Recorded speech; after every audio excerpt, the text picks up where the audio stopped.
Friends എല്ലാവർക്കും നമസ്കാരം. നിങ്ങളേവരും കാത്തിരിക്കുന്ന നയനിയുടെയും ആദർശിന്റെയും ഇന്നത്തെ വിശേഷത്തിലേക്ക് എല്ലാ കൂട്ടുകാർക്കും സ്വാഗതം. എല്ലാവർക്കും നല്ലൊരു ദിവസം ആശംസിച്ചുകൊണ്ട് തന്നെ നമുക്ക് ഇന്നത്തെ വിശേഷത്തിലേക്ക് കിടക്കാം. അതിനു മുമ്പായിട്ട് ആരെങ്കിലും നമ്മുടെ ചാനൽ ആദ്യമായിട്ട് കാണുന്നുണ്ടെങ്കിൽ സബ്സ്ക്രൈബ് ചെയ്ത് വെച്ചോളൂ. അതിനോടൊപ്പം മാക്സിമം എല്ലാവരും നമ്മുടെ വീഡിയോ ഇഷ്ടപ്പെടുകയാണെങ്കിൽ ഒരു ലൈക്ക് അടിച്ചിട്ടേ പോകാവുള്ളേ. അപ്പൊ നമുക്ക് വിശേഷത്തിലേക്ക് തന്നെ കിടക്കാം. തുടങ്ങുമ്പോൾ തന്നെ നമ്മുടെ ജലജയാണെങ്കിൽ ജ്യൂസ് അടിച്ചുകൊണ്ട് നിൽക്കുന്നതാണ് കാണിക്കുന്നത്. ജ്യൂസ് അടിച്ചുകൊണ്ട് നിൽക്കുമ്പം അങ്ങോട്ടേക്ക് നമ്മുടെ ജാനകി കടന്നു വരികയാണ്. അപ്പം ജാനകി കടന്നു വരുന്നതേ ജലജ പറയുന്നുണ്ട്, ഏതായാലും നിങ്ങളെയൊക്കെ തോൽപ്പിക്കാൻ വേണ്ടി തന്നെയാണ് അവൾ ഇങ്ങോട്ടേക്ക് വന്നത്. ഇല്ലെങ്കിൽ പിന്നെ നിന്റെ മരുമകൾ ഇങ്ങോട്ടേക്ക് വരരുത് എന്ന് പറഞ്ഞിട്ടും അവൾക്ക് വരേണ്ട കാര്യം ഉണ്ടായിരുന്നോ? അപ്പോഴത്തേക്ക് നമ്മുടെ ജാനകി പറഞ്ഞു, എനിക്ക് അറിയാൻ ജലജെ, അതുകൊണ്ടാ ഈ ഫംഗ്ഷൻ അലങ്കോലമാക്കണം. അത് തന്നെ ഞാൻ തീരുമാനിച്ചിരിക്കുന്നത്. അങ്ങനെയെങ്കിലും അനാമിക മോളെ നമുക്ക് സന്തോഷിപ്പിക്കണ്ടേ? അല്ല, അതിനെന്താ ജാനകി വഴി? വഴിയൊക്കെ ഉണ്ട്. ഈ പൊടിയാണ് വഴി എന്നും പറഞ്ഞുകൊണ്ട് ഒരു പൊടി എടുത്ത് കാണിക്കുകയാണ് കേട്ടോ. അപ്പം ജലജ ചോദിച്ചു, ഇതെന്താ? ഇത് ജ്യൂസിനകത്ത് കലക്കിയാലേ ഒന്നും സംഭവിക്കത്തില്ല, പക്ഷെ ശരീരം മൊത്തം ഭയങ്കര ചൊറിച്ചിലായിരിക്കും. ചൊറിഞ്ഞ് മരിക്കും. അതുപോലത്തെ ചൊറിച്ചിലായിരിക്കും. ഏതായാലും സ്വസ്ഥതയും സമാധാനവും കിട്ടത്തില്ല എന്നിങ്ങനെ പറയുക. ഏതായാലും നമ്മുടെ ജലജയ്ക്ക് അതങ്ങ് ഇഷ്ടപ്പെട്ടു കേട്ടോ. എന്ത് ചെയ്തു? ഈ ജ്യൂസിലേക്ക് നമ്മുടെ ജാനകി ആ പൊടി ഇട്ട് നന്നായിട്ട് അങ്ങ് ഇളക്കുകയാണ് കേട്ടോ. ഭയങ്കരമായിട്ട് അങ്ങ് ഇളക്കി കലക്കി പിടിപ്പിച്ചു. അപ്പം ജലജ ചോദിച്ചു, അല്ല, ഇതാർക്കാ കൊടുക്കുന്നത്? അതെ, നീ ഇഷ്ടപ്പെടാത്ത നിന്റെ മരുമകളില്ലേ, നിന്റെ മരുമകൾക്ക് തന്നെ, അവക്കാ ഇത് കൊടുക്കുന്നത്. ഇതിനകത്ത് പൊടി കലർത്തിയേക്കുന്നത്, ഇത് അവക്ക് കൊടുക്കണം. മറ്റേ ജ്യൂസ് അഭിക്കും. അല്ല, ജ്യൂസ് കുടിച്ചിട്ട് അവള് ചൊറിയാൻ തുടങ്ങിയാൽ അവിടെ ഉള്ളവരെല്ലാം സംശയിക്കത്തില്ലേ? എന്നാൽ ഒരു കാര്യം ചെയ്യാം, നമ്മുടെ ശരീരത്തും ചൊറിച്ചിലുണ്ടെന്ന് നമുക്ക് നുണയങ്ങ് പറയണം. പക്ഷെ അവൾക്ക് പിന്നെ അവിടെ ഇരിക്കാൻ പറ്റത്തില്ല. അതുപോലെ തന്നെ ഈ ചടങ്ങില് സന്തോഷത്തിൽ പങ്കെടുക്കാൻ വന്ന അവളുടെ വീട്ടുകാർക്കുണ്ടല്ലോ, അവളുടെ ശരീരം ചൊറിഞ്ഞു കൊടുക്കാനും സമയം കാണത്തുള്ളൂ. ഇനിയിപ്പം ഇതിന്റെ പേരിൽ നമ്മളെ സംശയിച്ചാലും കുഴപ്പമില്ല ജാനകി. ഇന്നലെ വരെ എന്തിനും ഏതിനും നമ്മളൊപ്പം നിന്ന് ഏടത്തിക്ക് പോലും ഇപ്പൊ ചെറിയ മനമാറ്റമുണ്ട്. അതാ സഹിക്കാൻ പറ്റാത്തത്. അത് ഞാൻ തിരിച്ചറിഞ്ഞുകൊണ്ടിരിക്കുക. അങ്ങനെയുള്ളപ്പോൾ നമ്മളെ കൊണ്ട് ചെയ്യാൻ പറ്റുന്നതൊക്കെ നമ്മൾ ചെയ്യണം. അതല്ലേ ജാനകി ചെയ്യേണ്ടതെന്ന് പറഞ്ഞു. അപ്പൊ ജാനകി പറഞ്ഞു, അത് തന്നെയാ ചെയ്യേണ്ടത് എന്നിങ്ങനെ പറയാ. ഏതായാലും ഈ സമയം കാണിക്കുന്ന നമ്മുടെ അഭിനയും നവ്യേനെയൊക്കെയാണ് കേട്ടോ. അങ്ങനെ നവ്യ ഇങ്ങനെ നിൽക്കുന്നു. അപ്പോഴത്തേക്കും നമ്മുടെ കനകദുർഗയും ഗോവിന്ദനും ഭയങ്കര സന്തോഷത്തിലൊന്നുമില്ല. അഭിയുടെ മുഖം കണ്ടിട്ട് ഇവർക്ക് സന്തോഷിക്കാൻ പറ്റത്തില്ലല്ലോ, കാരണം അഭി അതുപോലെയാണ് നിൽക്കുന്നത്. അപ്പോഴത്തേക്കും നമ്മുടെ നന്ദു ഇടയ്ക്കിടയ്ക്ക് അനീനെ നോക്കുന്നുണ്ട്. അത് ശ്രദ്ധിച്ചുകൊണ്ട് അനാമികയും തൊട്ടടുത്ത് നിൽക്കുന്ന സീനാണ് കാണിക്കുന്നത്. ഇതിനൊക്കെ ശേഷം നമ്മുടെ ആദർശ് വരികയാണ്. ആദർശ് വന്ന് നയനയുടെ അടുത്ത് നിന്നു. അപ്പോഴത്തേക്കും മുത്തശ്ശി പറഞ്ഞു, ആദ്യം കനകമോൾക്ക് പലഹാരം എടുത്ത് കൊടുക്കുക. അയ്യോ അമ്മേ, അങ്ങനെയല്ലല്ലോ വേണ്ടത്, അമ്മയല്ലേ ആദ്യം കൊടുക്കേണ്ടത്. ഇപ്പം കനക മോൾക്ക് പലഹാരം എടുത്ത് കൊടുത്താൽ മതി. അപ്പോഴത്തേക്ക് നയനയും പറഞ്ഞു, വേണ്ട, മുത്തശ്ശി കൊടുത്താൽ മതിയെന്ന്. അങ്ങനെ പലഹാരം എടുത്ത് നമ്മുടെ നവ്യക്ക് മുത്തശ്ശിയാണ് ആദ്യം കൊടുക്കുന്നത് കേട്ടോ. ശേഷം കൊടുക്കുന്നത് കനകദുർഗയാണ്. അത് കഴിഞ്ഞ് നമ്മുടെ ദേവയാനി വന്ന് പലഹാരം കൊടുക്കുകയാണ്. വളരെ സന്തോഷത്തോടു കൂടി തന്നെയാണ് വരുന്നത്. അപ്പൊ ഇതിനിടയിൽ ജലജ കൊടുക്കണമല്ലോ. അപ്പോഴത്തേക്കാണെങ്കിൽ വസന്ത ചോദിച്ചു, ജലജ എന്തിയെന്ന് ചോദിച്ചപ്പോഴത്തേക്കും ജലജ ജ്യൂസൊക്കെ ആയിട്ട്, ദേ ഞാൻ ഇവിടെ ഉണ്ടമ്മേ എന്നും പറഞ്ഞു വന്നു കേട്ടോ. ഏതായാലും ജലജയുടെ കയ്യിലിരിക്കുന്ന ജ്യൂസിൽ ഈ പൊടി ഉണ്ടെന്ന് വേറെ ആർക്കും അറിയത്തില്ലല്ലോ. നമ്മുടെ ജലജ ഭയങ്കരമായിട്ട് മനസ്സിൽ ഇങ്ങനെ ചിരിച്ച്, ഇനി ഏതായാലും നമ്മുടെ നവ്യയുടെ ശല്യം ഉണ്ടാകത്തില്ലല്ലോ എന്നൊക്കെ ഓർത്ത് വരികയാണ്. അപ്പൊ അഭിയും നമ്മുടെ നവ്യയും ഇരിക്കുന്ന ആ ഒരു രീതിയിലാണ് ഈ ക്ലാസ്സും അറേഞ്ച് ചെയ്തിരിക്കുന്നത്. അതായത് ഒരെണ്ണത്തില് പൊടി ഇട്ടിട്ടുണ്ടല്ലോ, അപ്പം അങ്ങനെ അറേഞ്ച് ചെയ്ത് വെക്കുകയാണ് ജലജ. അങ്ങനെ നമ്മുടെ നവ്യ ജ്യൂസ് കുടിച്ചു. നവ്യ കുറച്ച് മാത്രം കുടിച്ചിട്ട് ബാക്കി നമ്മുടെ അഭിക്ക് കൊടുക്കുകയാണ്. ജലജ ഞെട്ടിപ്പോയില്ലേ, ആ ജ്യൂസിനകത്തല്ലേ പൊടി കലക്കി വെച്ചിരിക്കുന്നത്. നവ്യ കുറച്ച് ജ്യൂസ് മാത്രമേ കുടിച്ചുള്ളൂ. എന്നിട്ടാണ് കേട്ടോ ബാക്കി നമ്മുടെ അഭിക്ക് കൊടുത്തത്. അഭിക്ക് ആ ഒരു വേളയിൽ കുടിക്കാതിരിക്കാൻ പറ്റത്തുമില്ല. നമ്മുടെ ജലജയ്ക്ക് അതിനകത്ത് പൊടിയുണ്ടെന്ന് പറയാൻ പറ്റത്തുമില്ല.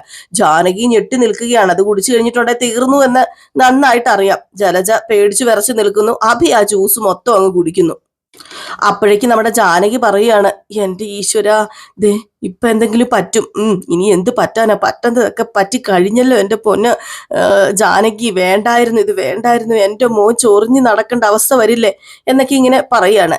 ഈ സമയത്താണ് നമ്മുടെ മുത്തശ്ശി, മോക്ക് ഞാനൊരു സമ്മാനം തരുന്നുണ്ട്, ഇതെന്റെ സമ്മാനമാ എന്ന് പറഞ്ഞുകൊണ്ട് ഒരു അടിപൊളി നെക്ലേസ് കൊടുക്കാണ് കേട്ടോ.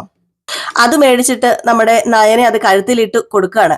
അത് കഴിഞ്ഞപ്പോഴത്തേക്ക് നമ്മുടെ അനാമിക മനസ്സിൽ വിചാരിക്കുക, ചേച്ചിക്കും അനിയത്തിക്കും മാറിയും തിരിഞ്ഞ് കൊടുക്കുക കിളവി ഇന്നത്തെ ദിവസം ഇവിടെ നിൽക്കണ്ടായിരുന്നു. ആ പിന്നെ ഒരുത്തി ഇപ്പൊ കുഴഞ്ഞു തുടങ്ങൂലോ, ചൊറിഞ്ഞു തുടങ്ങൂലോ, അത് കണ്ടെങ്കിലേ സന്തോഷിക്കാം, അല്ലാതെ ഇനി വേറെ ഒന്നും മാർഗവും ഇല്ലല്ലോ എന്നും പറഞ്ഞുകൊണ്ടാണ് നമ്മുടെ അനാമിക അവിടെ നിൽക്കുന്നത്. അപ്പൊ നമ്മുടെ ജയം പറഞ്ഞു, ആദർശ് കൊടുത്ത സാരിയും അമ്മ കൊടുത്ത നെക്ലേസും കൂടെ ആയപ്പോഴത്തേക്കും നവ്യക്ക് നന്നായിട്ട് ചേരുന്നുണ്ട്. മുഖത്ത് വല്ലാത്തൊരു ഐശ്വര്യമുണ്ട്, അല്ലെങ്കിൽ നവ്യമോൾക്ക് ഐശ്വര്യം ഉണ്ട് കേട്ടോ. അപ്പോഴത്തേക്കും നമ്മുടെ ദേവയാനി പറഞ്ഞു, അത് ശരിയാ, നീ ഇന്ന് കൂടുതൽ വെട്ടിത്തിളങ്ങുക നവ്യേ, നിന്നെ കണ്ടു കഴിഞ്ഞിട്ടുണ്ടെങ്കിലുണ്ടല്ലോ ഒരു നല്ല ചന്തം തോന്നുന്നുണ്ട്. അപ്പം ആദർശ് പറഞ്ഞു, എന്നാ പിന്നെ നമുക്ക് എല്ലാവർക്കും കൂടി ഒരു സെൽഫി എടുത്താലോ, ബാ എല്ലാവരും ഇങ്ങ് ബാ എന്ന് പറഞ്ഞ് നമ്മുടെ ആദർശ് എല്ലാവരെയും കൂട്ടി നിർത്തി ഒരു അടിപൊളി സെൽഫിയൊക്കെ എടുത്തു. സെൽഫിയൊക്കെ എടുത്തു കഴിഞ്ഞപ്പോഴത്തേക്കും പൊടി പണി തുടങ്ങി കേട്ടോ. നമ്മുടെ അഭിയാണെങ്കിൽ ചൊറിയാൻ തുടങ്ങി. അഭിക്ക് എന്തോ വല്ലാത്ത ചൊറിച്ചില്.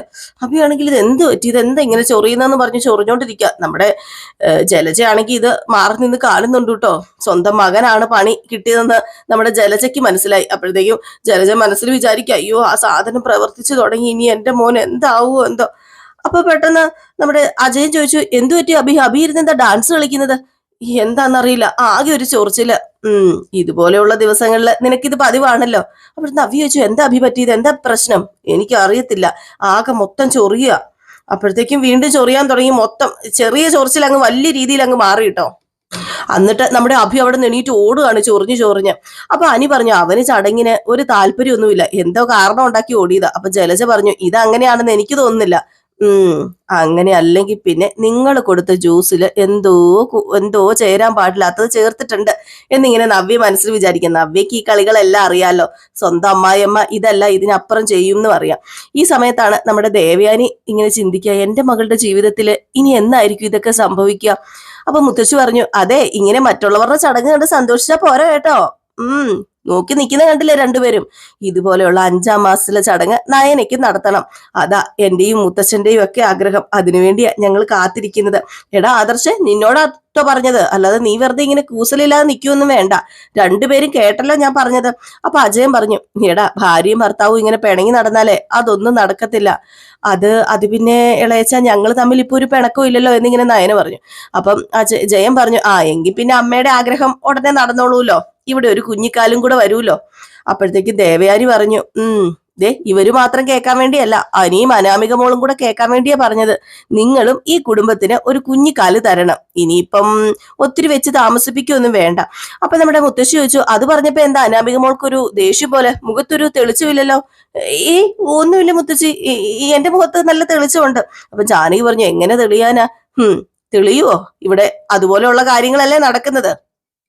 പിന്നെ വരരുതെന്ന് ആഗ്രഹിച്ചവള് ഇന്നത്തെ ദിവസം ഇങ്ങോട്ടേക്ക് വന്നില്ലേ, പിന്നെ എങ്ങനെയാ എന്റെ കുഞ്ഞിന് സമാധാനം കിട്ടുക എന്നിങ്ങനെ പറഞ്ഞു. നന്ദുവിനെ നോക്കി തന്നെയാട്ടോ പറഞ്ഞത്. നമ്മുടെ വസന്തരയ്ക്ക് ഇത് ഇഷ്ടപ്പെട്ടില്ല. വസന്തര പറഞ്ഞു, അതെ, കനകയ്ക്കും ഗോവിന്ദനും ഒപ്പം നന്ദുമോള് വരണമെന്ന് ആഗ്രഹിച്ചത് ഞാനും അദ്ദേഹവും, അത് നിർബന്ധമായിട്ട് പറഞ്ഞത് ഞങ്ങളാ. ഇവരെ വിരുന്നുകാരൊന്നും അല്ല, വീട്ടുകാരാ. അതുകൊണ്ട് അവർക്ക് എപ്പോ വേണമെങ്കിലും ഇവിടെ വരാം, പോകാം. അതിനെ ആരും ഇവിടെ ചോദ്യം ചെയ്യേണ്ട ഒരു കാര്യവും ഇല്ല കേട്ടോ. അത് ഞങ്ങൾ സമ്മതിച്ചു തരാനും പോകുന്നില്ല എന്നിങ്ങനെ പറയുകയാണ് കേട്ടോ. ഇത് കേട്ട ഉടനെ അനാമികയ്ക്ക് ദേഷ്യം വന്നു കേട്ടോ. അനാമിക ഈ കളവിക്ക് എന്തിന്റെ സൂക്കേടാ എന്നുള്ള രീതിയിൽ ഇങ്ങനെ നിൽക്കുകയാണ്. എന്നിട്ട് വസന്തര പറഞ്ഞു, ഇനി ഇതുപോലുള്ള സംസാരം ജാനകി നിന്റെ ഭാഗത്തു നിന്ന് ഉണ്ടാവരുത് എന്നിങ്ങനെ പറഞ്ഞു. അപ്പോഴത്തേക്ക് നമ്മുടെ ജലജ, അതൊക്കെ പോട്ടെ, സാരമില്ല, അഭിക്ക് എന്തോ പറ്റിയിട്ടുണ്ടെന്നാ തോന്നുന്നത്, ഞാനൊന്ന് പോയി നോക്കട്ടെ എന്ന് പറഞ്ഞുകൊണ്ട് മേളിലേക്ക് അഭിയുടെ റൂമിലേക്ക് കയറി പോവുകയാണ് നമ്മുടെ ജലജയും. ഇതേ സമയമാണ് പെട്ടെന്ന് നമ്മുടെ നയനയ്ക്ക് അങ്ങോട്ട് തല ചുറ്റുന്ന പോലെ തോന്നുക. നയന അങ്ങനെ തല ചുറ്റി പതിയെ ചുറ്റി അങ്ങ് തല ചുറ്റി അങ്ങ് നയനയുടെ അല്ല ആദർശന്റെ ദേഹത്തേക്ക് അങ്ങ് വീണു. അപ്പോഴത്തേക്കും ദേവയാനി, അയ്യോ എന്റെ മോൾക്ക് എന്താ പറ്റിയത് അറിയില്ലല്ലോ എന്ന് മനസ്സ് വിചാരിച്ചിട്ട്, അതെ അവർക്ക് എന്തോ കുഴപ്പമുണ്ടെന്ന് തോന്നുന്നു പറഞ്ഞു. അപ്പോഴത്തേക്കും കനകദുർഗ എന്നിട്ട്, എന്താ മോളെ പറ്റിയത്, എന്ത് പറ്റി? ഒന്നുമില്ല, കിടന്നാ ശരിയായിക്കോളും, വല്ലാത്തൊരു ക്ഷീണം പോലെ, തലകറക്കം പോലെ, എങ്കിൽ പിന്നെ പോയി കിടക്ക എന്ന് പറഞ്ഞ് ആദർശ കൂട്ടിക്കൊണ്ട് പോവുക നയനയെ. ഈ സമയത്താണെങ്കിൽ അഭിനയം കാണിക്കുന്നുണ്ട് കേട്ടോ. അഭിയാണെങ്കിൽ റൂമിനകത്ത് ചെന്ന് ഭയങ്കര ചൊറിച്ചിലാണ്, ചൊറിച്ചില്. അങ്ങനെ ചൊറിച്ചില് സഹിക്കാൻ പറ്റുന്നില്ല. അങ്ങനെ നമ്മുടെ ജലജ വന്നിട്ട്, ഷോ എന്താ മോനെ നിനക്ക് പറ്റിയത്, എന്റെ ദേഹം ഒന്ന് ചൊറിഞ്ഞു തന്നെ, ഷോ ഇത് കഷ്ടമായി പോയല്ലോ, അമ്മ ഒന്ന് ചൊറിഞ്ഞു താ അമ്മേ, സഹിക്കാൻ പറ്റുന്നില്ല അമ്മേ എന്നും പറഞ്ഞുകൊണ്ട് നമ്മുടെ ജലജനെ കൊണ്ട് ചൊറിയിപ്പിക്കുകയാണ് കേട്ടോ. അപ്പം ജലജ പറഞ്ഞു, നീ എന്തിനാടാ അവക്ക് കൊടുത്ത ജ്യൂസ് മേടിച്ചു കുടിച്ചത്? ഞാൻ കുടിച്ചതല്ലല്ലോ, അവൾ എനിക്ക് തന്നതല്ലേ. ആ സമയത്ത് ഞാൻ കണ്ണ് കാണിച്ചത് കണ്ടില്ലായിരുന്നോ? ഞാൻ അതൊന്നും കണ്ടില്ല. എന്താ ഇപ്പൊ പറ്റിയത്? അവളെ ഇപ്പൊ ഈ രീതിയിൽ കിടന്ന് പൊളയുന്നത് കാണാനാ ഞാനും ജാനകി അനാമികയും കൂടി ഇങ്ങനെ ഒരു കെണി ഒരുക്കിയത്. അതിനകത്ത് അവൻ കൃത്യമായിട്ട് പോയി വീഴുകയും ചെയ്തു. ഇങ്ങനെയൊക്കെ ചെയ്യുകയാണെങ്കിൽ അമ്മയ്ക്കൊന്ന് പറഞ്ഞൂടെ? എടാ ജ്യൂസിനകത്ത് പൊടി കലക്കുന്ന കാര്യം ജ്യൂസ് കൊണ്ടു തരുന്നതിന് മുമ്പ് ജാനകി എന്നോട് പറഞ്ഞത്. അതുകൊണ്ടാ ജ്യൂസ് കൊണ്ടുപോയി തന്നിട്ട് അത് കൃത്യമായിട്ട് നവ്യയുടെ കയ്യിൽ തന്നെ കൊടുത്തത്. അത് നീ മേടിച്ച് കുടിക്കുന്ന ആരെങ്കിലും കരുതിയോ? ഇതിപ്പം വലിയ കഷ്ടമായി പോയല്ലോ. എന്റെ അമ്മ ഇനിയിപ്പോ സംസാരിച്ചോണ്ട് നിൽക്കാൻ സമയമൊന്നുമില്ല. എന്നെ ഒന്ന് സഹായിക്കതെ, പുറം മൊത്തം ചൊറിയുന്നു. ഇത് കാല്, കയ്യ്, ദേ തല. ഇതെന്തമ്മ, ഇത് എന്ത് പൊടിയമ്മ ഇത്? പതുക്കെ പറയടാ, ഇനി പൊടി വിതറിയുന്ന ആരും അറിയണ്ട. അങ്ങനെ അറിഞ്ഞ പ്രശ്നമാകും. ഇപ്പൊ തന്നെ അറിഞ്ഞു കാണൂല്ലോ അമ്മയുടെ ഒരു ഒടുക്കത്തെ ബുദ്ധി. ഇതുപോലെ കുറെ മന്ദബുദ്ധികള്. എടാ, ഞങ്ങളുടെ ബുദ്ധിക്ക് ഒരു കുഴപ്പമില്ല, ഞങ്ങളുടെ തലച്ചോറ് ഭംഗിയായിട്ട് വർക്ക് ചെയ്യുന്നുണ്ട്. പക്ഷെ നിന്റെ തലയും തലയിൽ എഴുത്തും പിഴച്ചുപോയി. അതിനിപ്പോ ആരെയും കുറ്റം പറഞ്ഞിട്ട് ഒരു കാര്യമില്ല. എന്റെ പൊന്നമ്മ സംസാരിച്ചോണ്ട് നിൽക്കാതെ ഒന്ന് ചൊറിയുന്നുണ്ടോ? എനിക്ക് വയ്യ അമ്മ എന്ന് പറഞ്ഞുകൊണ്ട് അഭി കിടന്ന് കരയാണ് കേട്ടോ. ഈ സമയത്ത് തലചുറ്റൽ വന്നതുകൊണ്ട് നമ്മുടെ ദേവയാനി നേരെ പൂജാമുറി കയറി ഇങ്ങനെ പ്രാർത്ഥിക്കുകയാണ് കേട്ടോ. എന്റെ ഈശ്വര, എന്റെ നയനമോൾക്ക് ഒരു ആപത്ത് വരുത്തരുത്. ഇനിയിപ്പൊ എനിക്ക് എന്തെങ്കിലും വന്നാലും അവളെ കാത്തു രക്ഷിക്കണേ ഈശ്വര. എനിക്ക് എന്ത് വന്നാലും ഞാൻ സഹിച്ചോളാം. വേണമെങ്കിൽ നീ എന്നെ എടുത്തോ. പക്ഷെ എന്റെ മരുമകളെ നീ ഒരിക്കലും അങ്ങോട്ടേക്ക് വിളിക്കരുത്. അവള് എനിക്ക് കരള് തന്നവളാ. അവൾക്ക് ഒരിക്കലും ഇങ്ങനെ ഒരു അസുഖം ഉണ്ടാകരുത് ഇനി എന്നൊക്കെ പറഞ്ഞ് ഇങ്ങനെ പ്രാർത്ഥിച്ചുകൊണ്ട് നിൽക്കുകയാണ്. മനസ്സുരുകിയാട്ടോ പ്രാർത്ഥിക്കുന്നത്. കാരണം നമ്മുടെ നയനയില്ലാതെ ഇനി ഒരിക്കലും നമ്മുടെ ആദർശിന് പറ്റുമെങ്കിൽ പോലും ദേവയാനിക്ക് പറ്റത്തില്ലെന്ന് വേണം പറയാന്. ഈ സമയം നമ്മുടെ നയനയുടെ അടുത്ത് ആദർശ് ചെന്നിരുന്നിട്ട് പറഞ്ഞു, നിനക്ക് BP കുറവാ, അതുകൊണ്ടാണ് ഞാൻ നിന്നോട് പറഞ്ഞത് ഇടയ്ക്കിടയ്ക്ക് ഉപ്പിട്ട നാരങ്ങ വെള്ളം കുടിക്കണമെന്ന്. അത് പിന്നെ ഒരുപാട് സമയം നിൽക്കുമ്പം എനിക്ക് ചെറുതായിട്ട് തല ചുറ്റുന്നുണ്ട്. അല്ല, എങ്കിൽ പിന്നെ നമുക്ക് ഹോസ്പിറ്റലിൽ പോകാം. ഏയ്, അതൊന്നും വേണ്ട, കുറച്ച് കഴിയുമ്പോഴത്തേക്കും മാറിക്കോളും. ഞാൻ ഒന്ന് കിടന്നോട്ടെ, കുറച്ചു നേരം കഴിയുമ്പോൾ മാറൂല്ലോ. മുമ്പും ഇങ്ങനെ തന്നെ ഉണ്ടായിട്ടുണ്ട്. അന്ന് ഡോക്ടറെ കണ്ടപ്പം പ്രഷർ കുറഞ്ഞതാന്ന് തന്നെയാ പറഞ്ഞത്. അല്ല, അതിനുള്ള പരിഹാരം കാണണ്ടേ? അല്ലാതെ ഇത്തരം രോഗങ്ങൾ വെച്ചോണ്ടിരുന്ന പറ്റുമോ നയന? ഇങ്ങനെ രോഗം വെച്ചോണ്ടിരിക്കാൻ പാടില്ല, പ്രത്യേകിച്ച് നിനക്ക്. പിന്നെ അമ്മ വരുന്നുണ്ടെന്ന് പറയും. അപ്പൊ നമ്മുടെ ദേവയാനി വരികയാണ് കേട്ടോ. അങ്ങനെ ദേവയാനിക്ക് ഒരു ഇരിക്കപ്പുറത്തെയോ സമാധാനവും ഇല്ലാതെയാണ് കയറി വരുന്നത്. അങ്ങനെ നമ്മുടെ ദേവയാനി കയറി വന്നതും, ഈ ഭാമ നെറ്റിയിൽ പുരട്ടി കൊടുക്ക. തലവേദന ഉണ്ടെങ്കിൽ അത് പെട്ടെന്ന് മാറിക്കോളും. അമ്മേ, അവക്ക് തലവേദനയില്ല, തലചുറ്റലോ? ഏതായാലും ഇതൊന്ന് പുരട്ടി കൊടുക്കാനല്ലേ പറഞ്ഞത്, ഒന്ന് പുരട്ടി കൊടുക്ക്. ഇവക്ക് തല ചുറ്റിയാൽ ആകെ അപ്സെറ്റ് ആകുന്നത് അച്ഛനും അമ്മയോ, പിന്നെ എന്റെ മോനും എന്റെ കെട്ടിയനും ഒക്കെ. അതൊന്നും കാണാൻ എനിക്ക് പറ്റില്ല. അതും കൊണ്ടാ ഞാൻ ഇതിപ്പോ കൊണ്ടു തന്നത്, അല്ലാതെ ഇവളോടുള്ള സ്നേഹം കൊണ്ടൊന്നും അല്ല. പിന്നെ ഡോക്ടറിനെ കാണെങ്കിൽ ഒന്നും കൊണ്ട് കാണിച്ചു നോക്കി അറിയാലോ എന്താണെന്ന്. അതിന്റെ ആവശ്യമൊന്നും ഇല്ലമ്മേ, എനിക്കിപ്പോ കുഴപ്പമൊന്നുമില്ല. ഇപ്പം കുറച്ച് ആശ്വാസമായിട്ടുണ്ട്. അത് പിന്നെ ഞാൻ ഫാമിലി ഡോക്ടറെ വിളിച്ചായിരുന്നു. വൈകിട്ട് ഇങ്ങോട്ടേക്ക് വരാന്നാ അമ്മ പറഞ്ഞത്. ഇവളുടെ മുഖത്തെ നല്ല വിളർച്ചയുണ്ട്. ഇങ്ങനെയുള്ളവളെയും കൊണ്ട് എന്തിനാ നീ വെറുതെ ടൂറിന് പോയത്? ടൂറിന് പോകേണ്ട ഒരു കാര്യമില്ലായിരുന്നു. അതുകൊണ്ടാ ഇതൊക്കെ. അച്ഛനും അമ്മയും പറഞ്ഞതുകൊണ്ടാ ഞാൻ സമ്മതിച്ചത്. ഇല്ലായിരുന്നെങ്കിൽ ഞാൻ സമ്മതിക്കില്ലായിരുന്നു. യാത്രയ്ക്ക് പറ്റിയ ആരോഗ്യസ്ഥിതി ഒന്നും അല്ല ഇവക്കുള്ളത്. അത് പിന്നെ അമ്മേ, ഇനി എങ്ങോട്ടേക്കും പോകുന്നില്ല അമ്മേ എന്നിങ്ങനെ നയന പറഞ്ഞപ്പോ, ഇനി എങ്ങോട്ടും പോകുന്നില്ലെന്നല്ല, വീട്ടു ജോലി നീ ചെയ്യണ്ട. ഇനിയിപ്പൊ അത് ചെയ്തിട്ട് എന്തെങ്കിലും സംഭവിച്ചു കഴിഞ്ഞാൽ ബാക്കിയുള്ളവരുടെ സങ്കടം ഞാനല്ലേ കാണേണ്ടത്. ആ സങ്കടം കാണാനേ എനിക്കിപ്പോ തൽക്കാലം സൗകര്യമില്ല. അതുകൊണ്ട് അടുക്കളയിൽ കയറണ്ടെന്നാ പറഞ്ഞതെന്ന് പറഞ്ഞു. ഏതായാലും ഇത്രയും പറഞ്ഞിട്ട് നമ്മുടെ ദേവയാനി അങ്ങ് പോയിട്ടോ. അപ്പൊ ആദർശ് പറഞ്ഞു, അമ്മയുടെ ഉള്ളിന്റെ ഉള്ളിലെ ഒരിഷ്ടം എവിടെയോ ഉണ്ടോന്ന് എനിക്ക് തോന്നുക. അല്ലെങ്കിൽ ഇങ്ങനെയൊക്കെ ചെയ്യുവോ? പിന്നെ അത് എന്നോടുള്ള താല്പര്യം കൊണ്ടൊന്നും അല്ല ആദർശേട്ടാ. ആദർശേട്ടനെയും മുത്തച്ഛനെയും മുത്തശ്ശിയൊക്കെ നന്നായിട്ട് സ്നേഹിക്കുന്നുണ്ട് അമ്മ, അതുകൊണ്ട് മാത്രമാ. അങ്ങനെ പയ്യെ പയ്യെ എന്റെ അമ്മ മാറി വന്നാ മതിയായിരുന്നു. ഈ മരുമകളെ മകളായിട്ട് തന്നെ അംഗീകരിച്ചാൽ മതിയായിരുന്നു എന്നൊക്കെ ഇങ്ങനെ പറയുക. അതിൽ ഈ സീൻ കഴിഞ്ഞ് പിന്നെ കാണിക്കുന്ന സീൻ എന്ന് പറഞ്ഞാല് നമ്മുടെ നവ്യേനെയാണ്. അങ്ങനെ നവ്യ നമ്മുടെ കനകയോടും ഗോവിന്ദനോടും ഒക്കെ പറയുക, ഇതാ ഇവിടുത്തെ പ്രശ്നം. ഞാൻ ആ ജ്യൂസ് കുടിച്ചതെങ്കിലേ ഇവിടെ കിടന്ന് പൊളഞ്ഞേനെ. എന്റെ ഈശ്വര, ഈ സമയത്ത് പോലും ഇതൊക്കെയാണല്ലോ മോളെ അവര് ചെയ്യുന്നത്. പറഞ്ഞിട്ട് കാര്യമില്ല, എന്ത് ചെയ്യാനാ. അമ്മായി വരുന്നുണ്ട് എന്ന് പറയുകയാണ്. അപ്പോഴത്തേക്ക് നമ്മുടെ ദേവയാനി ഇറങ്ങി വരികയാണ് കേട്ടോ. അപ്പം നയനമോൾക്ക് ഇപ്പൊ എങ്ങനെയുണ്ട് എന്നിങ്ങനെ ഗോവിന്ദൻ ചോദിച്ചു. അപ്പൊ ദേവയാനി പറഞ്ഞു, ഇപ്പൊ കുറവുണ്ട്, പ്രശ്നമൊന്നുമില്ല. അവക്ക് ഇങ്ങനെ ഒരു തളർച്ച വന്നതുകൊണ്ട് കനക 2 ദിവസം ഇവിടെ നിന്നിട്ട് പോയാൽ മതി. ഇത് കേട്ടതും ജലജയ്ക്ക് പേടിയായിട്ടോ. ജലജയാണെങ്കിലോ, ഇനിയിപ്പം അവൾ ഇവിടെ നിന്നാല് എന്റെ മനസ്സമാധാനം പോവും, എന്റെ മുറിയുടെ സ്വാതന്ത്ര്യം പോവും. അപ്പോഴത്തേക്ക് ജലജ വന്നിട്ട് പറഞ്ഞു, അല്ല ഇപ്പം നല്ല സൗകര്യമുള്ള വീടാണല്ലോ ആദർശ് എടുത്തു കൊടുത്തിരിക്കുന്നത്. അങ്ങനെയാണെങ്കിൽ അവളും പോട്ടെ, ഇവരുടെ കൂടെ എന്നിട്ട് പോയി കുറച്ചു ദിവസം അമ്മയുടെ അച്ഛൻ്റെ അടുത്ത് നിൽക്കട്ടെ, അത് കഴിഞ്ഞ് ഇങ്ങോട്ട് വന്നാൽ മതിയല്ലോ എന്നിങ്ങനെ പറഞ്ഞു കേട്ടോ. ജലജയുടെ ഈ അഭിപ്രായം കേട്ടപ്പോഴത്തേക്കും ദേവയാനിക്ക് ദേഷ്യം വന്നു. ദേവയാനി പറഞ്ഞു, അതൊന്നും വേണ്ട, അതൊന്നും ശരിയാവില്ല. അവളെ ഒരു ദിവസം പോലും കാണാതിരിക്കാൻ ആദർശിന് കഴിയില്ല എന്ന് എനിക്കറിയാം. അതുപോലെ അച്ഛനും അമ്മയ്ക്കും ഒന്നും കഴിയില്ല. അതുകൊണ്ട് വേണ്ട, അങ്ങനെ വേണ്ട. അവൻ പറയാതെ അവളെയും കൂട്ടി എങ്ങോട്ടേക്കും പോകണ്ട, അവന്റെ കൂടെ തന്നെ അവള് വേണം, അതാ ഇപ്പൊ വേണ്ടത്. എന്റെ മോന്റെ സന്തോഷം അതാ. അപ്പോഴത്തേക്കും മനസ്സിൽ ഇങ്ങനെ വിചാരിക്കാണ് കേട്ടോ ദേവനി, എന്റെ മോന് മാത്രമല്ല എനിക്കും ഇനി എന്റെ മരുമകളെ കാണാതിരിക്കാൻ പറ്റില്ല എന്നിങ്ങനെ മനസ്സിൽ വിചാരിച്ചു. അപ്പോഴത്തേക്കും ഗോവിന്ദൻ പറഞ്ഞു, ഏതായാലും മോൾ ഇവിടെ നിൽക്കട്ടെ, ഇനിയിപ്പം എന്തെങ്കിലും മാറ്റം വന്നില്ലെങ്കിൽ ഞാൻ കനകനെ ഇങ്ങോട്ട് പറഞ്ഞു വിടാം. അപ്പോഴത്തേക്കും നവ്യ പറഞ്ഞു, അല്ല എങ്കിൽ പിന്നെ നന്ദു ഇവിടെ 2 ദിവസം നിൽക്കുന്നോ? 2 ദിവസം നിൽക്ക്. അപ്പോഴാണ് ജാനകി പറഞ്ഞത്, പറയുന്നത് കൊണ്ടൊന്നും തോന്നരുത്, എന്റെ അനാമിക മോള് ഭയങ്കരമായിട്ട് വിഷമിക്കുന്നുണ്ട്.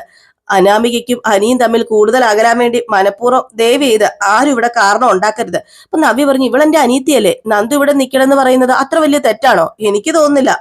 അപ്പൊ ഗോവിന്ദനും പറഞ്ഞു, ഞങ്ങൾ പറഞ്ഞല്ലോ വേണ്ട, ഇനിയിപ്പം എന്തെങ്കിലും പ്രശ്നം ഉണ്ടെങ്കിൽ മോളെ കനകദുർഗ 2 ദിവസം കഴിയുമ്പോൾ ഇങ്ങോട്ടേക്ക് വന്നോളും. ദേ നന്ദുവിനെ ഇവിടെ പിടിച്ചു നിർത്താൻ എനിക്ക് താല്പര്യമില്ല, അതുപോലെ കനകദുർഗയ്ക്കും താല്പര്യമില്ല, അവക്കും താല്പര്യമില്ല. പിന്നെ മൂർത്തി സാറ് നിർബന്ധിച്ചത് കൊണ്ട് മാത്രമാ ഇവളെയും കൂട്ടി വന്നത്, മനഃപൂർവ്വം ആരെയും വേദനിപ്പിക്കാനല്ല ഞങ്ങൾ ഇങ്ങോട്ടേക്ക് വന്നത്. അപ്പം ദേവയാനി പറഞ്ഞു, ആദർശിന്റെ മുത്തച്ഛനും മുത്തശ്ശിയും ജയേട്ടനും എന്തെങ്കിലുമൊക്കെ പറഞ്ഞു കഴിഞ്ഞാലേ അത് നിങ്ങൾ അനുസരിക്കുക തന്നെ വേണം. അവർക്ക് മോളിൽ സംസാരിക്കാനുള്ള ഒരു അവകാശം നമുക്ക് ആർക്കുമില്ല. ജലജയോടും ജാനകിയോടും പറയുന്നത്. എനിക്ക് പലതിലും അഭിപ്രായ വ്യത്യാസമൊക്കെ ഉണ്ട്, പക്ഷെ ഞാൻ അതൊക്കെ മാറ്റിവെച്ചിട്ട് എനിക്കിഷ്ടമില്ലാത്ത കാര്യങ്ങളൊക്കെ ചെയ്യുന്നതുണ്ടല്ലോ, എന്നെ സ്നേഹിക്കുന്നവരെ വേദനിപ്പിക്കരുത് എന്ന് ഓർത്തിട്ടാണ്, അല്ലാതെ വേറും കൊണ്ടൊന്നുമല്ല. അതുകൊണ്ട് ഞാനൊരു കാര്യം പറയാൻ ജാനകി, നീയും അങ്ങനെ തന്നെയാ ചെയ്യേണ്ടത്, വെറുതെ അനാവശ്യ സംസാരം വേണ്ട. അപ്പൊ കനകദുർഗ പറഞ്ഞു, അതെ നയനമോളെ ഒന്ന് കണ്ടിട്ട് പോകാന്നും പറഞ്ഞ ഞങ്ങൾ നിൽക്കുന്നത്. ഞാനവളെ വിളിക്കാം എന്നിങ്ങനെ ദേവയാനി പറയാണ്. ഏതായാലും ദേവയാനി നയനെ വിളിക്കാൻ അങ്ങ് പോകുമ്പം ജാനകി പറയാ, ആരൊക്കെ എന്തൊക്കെ പറഞ്ഞാലും ശരി, എന്റെ മരുമകൾക്ക് ഇഷ്ടമല്ല എന്നറിഞ്ഞിട്ട് അവളെ നോവിക്കാൻ വേണ്ടി ഇനി ഇവളെയും കൂട്ടി ഇങ്ങോട്ടേക്ക് വരരുത്, അതെനിക്ക് ഇഷ്ടമല്ല. അപ്പൊ നവ്യ പറഞ്ഞു, നിങ്ങൾക്ക് എല്ലാവരും ഈ വീട്ടിൽ നിന്ന് പോയാല് സന്തോഷമാകുമോ? ഞാനും നയനും ഒക്കെ.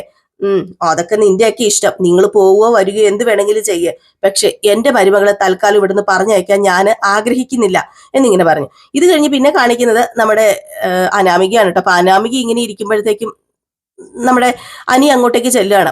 അപ്പോഴത്തേക്കും അനാമിക പറഞ്ഞു, എന്നെ ശ്രദ്ധിക്കാനും എന്നെ നോക്കാനും ഇവിടെ ആരുമില്ല, എല്ലാം നിന്റെ കോംപ്ലക്സാ, അതുകൊണ്ടാണ് സ്വന്തം ചേച്ചിയുടെ ചടങ്ങിന് അനിയത്തി പങ്കെടുക്കരുതെന്ന് നീ പറഞ്ഞത്.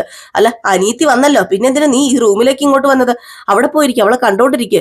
ശേ, നിനക്കിത് എന്തിന്റെ കേടാ അനാമികെ? എനിക്ക് ഒരു കുഴപ്പമില്ല, ഇവിടെ കുഴപ്പം മറ്റു പലവർക്കുവാ, നീ ഉൾപ്പെടെ മറ്റു പലർക്കും. ഞാൻ പറയുന്നില്ല എന്താണെന്ന്, എല്ലാവരുടെയും സിമ്പതി പിടിച്ചു പറ്റാൻ വേണ്ടിയ ഒരുത്തിയുടെ ശ്രമം. നിന്റെ ഏടത്തിയുടെ കാര്യം ഞാൻ പറഞ്ഞത്. ഫംഗ്ഷൻ നടന്നപ്പോ അവളുടെ ഒരു തലചുറ്റല്, അവളുടെ അഭിനയോ അടവാ അതൊക്കെ. അവരെ തിരിച്ചു വിളിച്ചോണ്ട് വന്നെങ്കിലും നിന്റെ വല്യമ്മയ്ക്ക് ഇപ്പോഴും അവരെ ഇഷ്ടമല്ല. അതിന് വല്യമ്മേനെ സ്വാധീനിക്കാനുള്ള ശ്രമമോ അവള് നടത്തിക്കൊണ്ടിരിക്കുന്നത്. അങ്ങനെ അഭിനയിക്കുന്ന ഒരാളല്ല എന്റെ ഏടത്തിയമ്മ. വേണ്ട, ഇനി അവളെ നീ പുകഴ്ത്തി പറയണ്ട, അവൾ ഒറ്റ വരുത്തിയ നന്ദുവിനെ ഇവിടെ വരുത്തിയത്. ഇതെല്ലാം കേട്ടുകൊണ്ടാട്ടോ നമ്മുടെ ദേവയാനി വരുന്നത്. അപ്പൊ ദേവയാനി ഇതൊക്കെ കേട്ടുകൊണ്ട് നിൽക്കുകയാണ്. അപ്പൊ നമ്മുടെ അനാമിക പറയാ, ഇവിടെ പ്രശ്നങ്ങൾ ഉണ്ടാക്കാൻ വേണ്ടി മാത്രമാ നിന്റെ കാമുകി ഇങ്ങോട്ടേക്ക് വന്നത്. ഞാൻ പറയുന്നില്ല, ഞാൻ പറഞ്ഞല്ലോ, എനിക്ക് ദേഷ്യം വന്നത് നിൽക്കുക, എനിക്ക് പ്രഷർ കൂടി നിൽക്കുക. നമ്മൾ തമ്മിൽ സംസാരം ഉണ്ടായത് പോലും അവള് വന്നതുകൊണ്ടാണല്ലോ ഇങ്ങനെ ഒരു വഴക്ക് ഉണ്ടായത്. ഞാൻ വ്യക്തമായിട്ട് അവളോട് വിളിച്ചു പറഞ്ഞതാ, വരരുത് എന്ന്. എന്നിട്ട് അവള് കേട്ടോന്ന് നോക്കിയേ, എന്നിട്ട് അതും ധിക്കരിച്ച് അവള് വരുന്നു. എന്തിനാ അത് അവള് കേൾക്കുന്നത്? അവളുടെ ചേച്ചിയുടെ ഫംഗ്ഷനിൽ അവളല്ലാതെ വേറെ ആരാ വരേണ്ടത്? എന്ത് ഫംഗ്ഷൻ ആണെന്ന് പറഞ്ഞാലും നമ്മുടെ തമ്മിലുള്ള ബന്ധം നന്നായി പോവാത്തത് അവള് കാരണമാണെന്ന് അവൾക്ക് നന്നായിട്ട് അറിയാം, അവളുടെ വീട്ടുകാർക്കും അറിയാം. അങ്ങനെയുള്ളപ്പം എന്തിനാ വരുന്നത്? അവളെ സ്വയം ഒഴിഞ്ഞു നിൽക്കുകയല്ലേ വേണ്ടത്, അല്ലെങ്കിൽ അവളുടെ അച്ഛനും അമ്മയും പറയണം അവള് വരണ്ട എന്ന്. ഇത് നമ്മുടെ ദേവയാനി ഇങ്ങനെ കേട്ടോണ്ട് നിൽക്കുകയാണ് കേട്ടോ. ദേവയാനിക്ക് സത്യം പറഞ്ഞിട്ടുണ്ടെ കലി തുള്ളുന്നുണ്ട്. ഏതായാലും കലി തുള്ളി നിൽക്കുന്ന ദേവയാനിയെ കാണിച്ചാണ് ഇന്നത്തെ നമ്മുടെ വിശേഷം അവസാനിക്കുന്നത്. അപ്പൊ എല്ലാവരും കാത്തിരിക്കുക അടുത്ത വിശേഷത്തിനായിട്ട്. അപ്പൊ അടുത്ത വിശേഷമായിട്ട് കാണുന്നവരെല്ലാവർക്കും ടാറ്റാ ബൈ ബൈ.